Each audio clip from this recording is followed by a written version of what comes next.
Hai, saya Mami Salam. Saya sudah menjadi MUA ni dalam 20 tahun lebih lah begitu. Tetapi dalam bidang-bidang gini kadang-kadang Mami ni ikut juga, kadang-kadang tidak. Tetapi hari ini Mami macam rasa terkejut apabila Mami memakai makeup jenama Ssein ni, eyeshadow-nya. Memang lekat. Mami suka yang warna gold, silver and merun-merun dia. Memang puas hati Mami dengan jenama Ssein ni. Jadi pada yang lain-lain tu jangan lupa membeli jenama Ssein ni.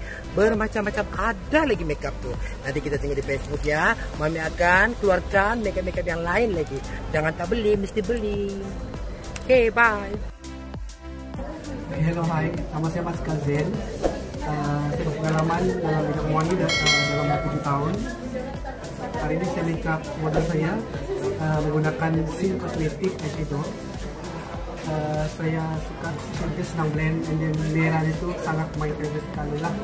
Okay, mungkin guys boleh try Ssein Cosmetic Eyeshadow.